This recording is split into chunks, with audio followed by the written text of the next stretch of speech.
ये आप वीडियो देख रहे हैं, ये वीडियो है हल्द्वानी का, और हल्द्वानी में जो हिंसा भड़की है उसका। तो आज हम बात करेंगे हल्द्वानी की एक एक चीज की, क्यों आगजनी हुई है, क्यों हिंसा भड़की है, क्या प्रॉब्लम हुई है। तो एक एक चीज मैं आपको यहां पे बताने वाला हूं, आखिरकार रीजन क्या है। तो कल तो हमने बात की थी, सतह पे हमने कवर किया था, लेकिन आज थोड़ा सा हम डीप जाएंगे और जानेंगे कि आखिरकार ये इतनी जो मतलब कई यहाँ पे छोटा हाथी है उसको आग लगा दी गई, बुलडोजर को फूंक दिया गया, पुलिस पे पथराव किया, पुलिस ने फायरिंग की। तो आखिरकार इसके पीछे की वजह क्या है, चलिए बात करते हैं। क्या है कहानी, सुन लीजिए भाई। हल्द्वानी में मतलब यही इसी एरिया में बनमूलपुर में एक मदरसा था, मलिक का बगीचा इसको कहा जाता था। अब ये मलिक का बगीचा जो था, मदरसा था, तो आपको पता ही यहां पे जो मुस्लिम बच्चे थे वो पढ़ाई होती थी उनकी, और थोड़ा सा ये बैकवर्ड एरिया में आता है ना। पतली पतली गलियां आपको देखने को मिलेंगी, बहुत डेवलप्ड नहीं है। तो अब यहां शाम 4 बजे के करीब पुलिस आती है और नगर निगम के लोग आते हैं बुलडोजर लेके। क्यों? क्योंकि इस मलिक का बगीचा, ये मदरसा, इसको गिराना है। इसको क्यों गिराना है? इसलिए गिराना है क्योंकि ये जमीन अवैध है। मतलब आपने जमीन, कह रहा हूं, आपने कब्जा, अवैध तरीके से कब्जा किया है। ऐसा क्यों किया आपने? तो कहानी ऐसी है कि यहां पे एक आदमी को जमीन लीज पे दी गई थी। लीज समझते हो, कुछ समय के किराए पे आपको दे दी गई। अब ये जब तक लीज चल रही है तब तक ठीक है, लेकिन साफ साफ उसमें लिखा था कि इस पे कोई कंस्ट्रक्शन नहीं होगा, इसको बेचा नहीं जा सकता। बट जिसको लीज पे दी गई थी उस आदमी ने अगले को बेच दिया। लीज पे मैं किराए पे आपको घर दे रहा हूं, आप किराए का घर किसी को कैसे बेच सकते हो? शर्तें मेरी चलेंगी, बट ऐसा हुआ नहीं। लीज खत्म होने को आई, पुलिस पहुंच गई, प्रशासन पहुंच गया। अब जब इससे पहले यहां पे स्थानीयों का यह कहना है कि कई बार पुलिस आ चुकी थी, ये एकदम से कार्रवाई नहीं है, कई बार वो बोल चुके थे कि भाई देखो इस पे हम कार्रवाई करेंगे, ये प्रॉब्लम है यहां पे अवैध है ये, पर आई गई बात हो गई थी। तो अब जब नगर निगम पहुंचा वहां पे, तो भाई वो तो बुलडोजर के साथ पहुंचा कि भैया अब डेडलाइन जो है वो पूरी हो गई है और अब इसको हम गिराएंगे 8 फरवरी। तो लोग इकट्ठा हो गए यहां पे कि आप ऐसे कैसे गिरा सकते हो, तो मदरसा है। नगर निगम ने कहा कि लीज ही पूरी हो गई है। बोला कि अरे लीज कैसे पूरी होगी, हमने तो जमीन खरीदी है। कहता भाई कैसे खरीद सकते हो तुम जमीन? ये जब जमीन ही लीज पे है तो किसी ने बेची तो उसकी प्रॉब्लम है, जिसने बेची वो कहां है उसकी प्रॉब्लम है ना, ये आपको देख के खरीदनी चाहिए थी। और ढा दिया गया मदरसा। अब जैसे ही ये हुआ, मैंने बहुत सारी रिपोर्ट्स देखी, पढ़ी, तो बहुत सारी चीजों पे मैं ये लेक्चर आपको बता रहा हूं, एवरीथिंग, जो जितनी चीजें, काफी रिसर्च की मैंने इस पे। तो जब ये हुआ तो पहले तो कम लोग थे। यहां 3 तरीके से आपको लोगों को देखे, मतलब ये पूरे इंसिडेंट को देखना है। पहले पुलिस के पॉइंट ऑफ व्यू से, और जो प्रशासन उसके पॉइंट ऑफ व्यू से, प्रशासन और फिर जो पब्लिक है उसके पॉइंट ऑफ व्यू से देखना है कि वहां की पब्लिक जो है वो क्या कह रही है। तो जो पब्लिक है उसका कहना यह है कि भाई जो मैंने आपको बताया था ना कि पिछले साल इतनी फैमिलीज जो हैं उनके घरों को भी तोड़ा जाना था, क्योंकि मैंने बताया कि यहां पे रेलवे का बहुत सारे एंगल्स है, इसमें सरकारी एंगल्स हैं कि ये इलीगल हैं लोकेलिटीज, इनको हटाना है, बट लोग रह रहे हैं। तो कोर्ट में मामला है, अब उसकी सुनवाई 14 फरवरी को होनी थी। तो यहां पे बोला गया लोगों द्वारा, लोगों के वकील द्वारा, कि भैया देखो जब कोर्ट में मामला लंबित है तो आपने कैसे ये कार्रवाई कर दी, कोई नोटिस भेजा नहीं, विदाउट नोटिस आपने कैसे ढा दिया? ये चीज है कि आप कैसे किसी बिल्डिंग को ढा सकते हो, ये तो गलत हो गया। जब ऑलरेडी कोर्ट में मामला है तो पहले कोर्ट का फैसला आ जाने दो, उसके बाद आप कार्रवाई करो। आप ऐसे तो कर नहीं सकते, विदाउट नोटिस आप एक बिल्डिंग को ढा रहे हो। ये पब्लिक बिल्डिंग है, यहां पे जो बच्चे हैं वो पढ़ने जाते हैं, आपने ना आओ देखा ना ताओ, ढा दिया। दूसरा पॉइंट, आपने फायरिंग शुरू कर दी, आपने गोलियां बरसानी शुरू कर दी।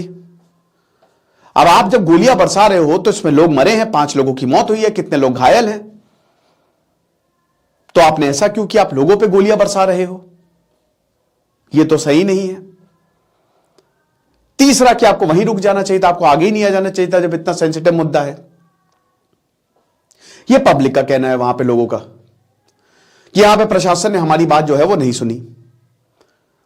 तीन सवाल उठाए जा रहे हैं कि पहली बात, प्रशासन, क्या ये इंटेलिजेंस फेलियर था? शाम 4 बजे तक का ही वक्त क्यों चुना प्रशासन ने? समझ रहे हैं आप ये? अब प्रशासन की बात सुनते हैं। प्रशासन ये कह रहा है कि भाई एक बात बताओ, पहली बात, रोड चौड़ी हो रही है, वहां के स्थानीय निवासी भी कह रही कि भाई ये चौड़ी हो रही रोड या मकान को, ऐसा नहीं है कि ये सब लीगल परव्यू के अंडर किया जा रहा है। तो पहली बात तो ये है कि हम आपको कई बार बता चुके हैं, हम पूरी लोकेलिटी को तोड़ नहीं रहे, हम एक पर्टिकुलर बिल्डिंग के पीछे आए थे और उस बिल्डिंग को हम ऑलरेडी कई बार आपको बोल चुके हैं कि ये बिल्डिंग इलीगल है। हमने ऐसा तो है नहीं कि ये कुछ एकदम से कर दिया है, आपको कई बार हम इसकी जानकारी दे चुके हैं। दूसरा पॉइंट, आप गोली चलाने की बात कर रहे हो, उधर से पत्थर बरसाए जा रहे हैं, हमारे पुलिस वाले घायल हैं। एक पुलिस वाला का मैं इंटरव्यू देख रहा था कि पेट्रोल बम आ रहे हैं, कहीं घर से पेट्रोल बम आ रहा है, कहीं से पत्थर आ रहे हैं, कोई सीमेंट की ब्रिक, वो सब जो कुछ भी मिला वो बरसा रहा है। तो हम क्या करें? शूट एट साइट ऑर्डर इसीलिए दिए गए ताकि दंगे ना भड़क पाए, और ये लगभग 10:30 रात 11 बजे तक चला है। ठीक है,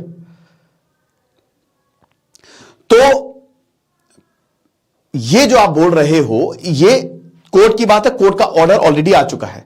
हम संविधान के अंदर ही रह के ये कार्रवाई कर रहे हैं, रूल्स का हवाला देके हम कार्रवाई कर रहे हैं। हमने कोई अवैध तरीका नहीं अपनाया है। पहली बात तो आपको बोलने का कोई हक ही नहीं है जब ये बिल्डिंग ही इलीगल है, ये हमारा पूरा अधिकार है। अब आम जनता के पर्सपेक्टिव से हम ये देखते हैं क्या हुआ है। पुलिस वाले घायल हुए हैं, पुलिस वाले जो वहां पे बुलडोजर चला रहा था वो अपनी जान बचा के भागा किसी तरीके से, जो वहां पे दुकान में कुछ काम करता है वो अपनी जान बचा के भागे, मीडिया कर्मियों को टारगेट किया गया, पत्थर बरसाए गए।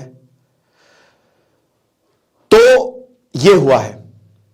बोला कि अगर मान लीजिए, और हां, वहां पे डीजीपी जो डायरेक्टर जनरल ऑफ पुलिस वो कह रहे कि ये प्री प्लान्ड था। पेट्रोल बम कहां से आ गए एकदम से? ये सब इसकी पहले से ही प्लानिंग हो रखी थी। अब इसमें कुछ लोग हैं, कुछ शरारती तत्व हैं जिन्होंने ये चीज भड़काई। हर कोई इसमें शामिल नहीं है। एक लड़का है सोहेल,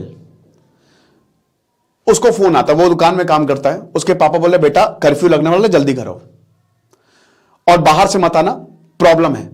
पूरी कॉलोनी में अंधेरा, आप इमेजिन कर सकते हो? मैं सोच के डर जाता हूं। आप इमेजिन करो बस कि रात है, रात, ठीक है ना, कुछ भी नहीं है, सिर्फ और सिर्फ गोलियां जो हैं वो चल रही है और पत्थर फेंके जा रहे, पेट्रोल बम, और पूरी लाइट उड़ी हुई है और जगह जगह आगजनी हो रही है। रूह कांप जाएगी ये मंजर देख के। आपको नहीं पता कौन सी गोली कब लग जाए। इनके पिताजी बाहर निकले, उधर से फायरिंग हुई, गोली लग गई इनको, बता रहे आर पार हो गई। अस्पताल में एडमिट करवाया, पता नहीं जिंदा है कि बच गए। कुछ यहां पे लोगों ने पुलिस वालों को पनाह दी घर में कि आप इधर पे आओ, आप सुरक्षित रहो यहां पे, समझ रहे हो? तो हर किसी को एक कटघरे में हम नहीं खड़ा कर सकते। अब प्रशासन की तरफ से फेलियर था कि नहीं था, इसका एक मुझे जो लगता है, और जो यहां पे बोला भी गया, जो डीएम वंदना सिंह नैनीताल, मुझे लगता नहीं था, मतलब ऐसा शायद रिस्पॉन्स सोचा नहीं होगा। ठीक है, ये रिस्पॉन्स क्योंकि कई बार आ चुके थे, चीजें ठीक हो गई, तो ऐसा रिस्पॉन्स हो सकता है सोचा ही ना हो प्रशासन ने कि इतना भयानक रिस्पॉन्स आ जाएगा, इतनी बड़ी मात्रा में हमला हो जाएगा हमारे ऊपर। ठीक है, बट फिर भी अगर एक सेंसिटिव मुद्दा था, अगर ये था कि भाई इस वजह से, क्योंकि भाई इसको नगर निगम को अपने कब्जे में लेना था, अपने होल्ड में लेना था, ठीक है, ताकि जो भी काम है वो किया जा सके, तो शायद ये चीज नहीं करनी चाहिए, क्योंकि ये बहुत ही बड़े पैमाने पे दंगे भड़क गए हैं। अभी तो शांति है। कुछ स्थानीय निवासी कह रहे हैं कि हमने 24 साल में आज तक कभी ऐसा नहीं देखा, हमने कभी भी ऐसा नहीं देखा कि इस लेवल पे जो है वो दंगे भड़के हैं या ऐसा कुछ हुआ है, हमने आज तक कभी नहीं देखा। पूरे एरिया में कर्फ्यू लगा है। पुष्कर सिंह धामी जो कि उत्तराखंड के सीएम, वो बोल रहे हैं कि किसी को बख्शा नहीं जाएगा। ये जितने भी असंवैधानिक शरारती तत्व है ना, इनकी सारी फोटो वीडियो सब हमारे पास है और किसी को भी हम नहीं बख्शेंगे और बख्शना भी नहीं चाहिए, किसी को भी बख्शना नहीं चाहिए। मैं एक पॉइंट ट्रेस करना चाहता हूं यहां पे, हिंसा कैसा, क्यों हिंसा करनी है? ठीक है, मुझे ऐसा लगता है कि चाहे कोई भी पक्ष हो, बट क्या जो वहां के लीडर्स हैं वो पब्लिक को नहीं समझा सकते कि आप हिंसा मत करिए? चाहे मुस्लिम हो चाहे हिंदू हो, कहीं से भी हिंसा हो रही है, वहां के जो धर्मगुरु हैं क्या वो लोगों को नहीं समझा सकते कि आप क्यों करें? इससे कौन फंसेगा? इससे फंसेंगे, इससे बहुत बेगुनाह भी फंसेंगे। भाई दंगाई कितने होते हैं? 100 में से 10 दंगाई है, 90 के ऊपर गाज गिरती है, जो कि आम है। तो पहली बात तो यहां पे जो लोग हैं क्या वो समझाने नहीं चाहिए कि भाई आप ये क्यों कर रहे हो? इससे आप कोई दिक्कत हो कि शांति बनाए रखो, हिंसा क्यों करनी है? भाई अगर कोई लीगल काम है तो उसको होने दो, और अगर कोई इलीगल काम है तो आप केस करो, प्रोटेस्ट करो, तरीके होते हैं। हिंसा का कोई तरीका नहीं होता है। ये तो अपने ही पैर पे कुल्हाड़ी मार रहे हो तुम। ये चीज समझनी है कि होगी, ठीक है?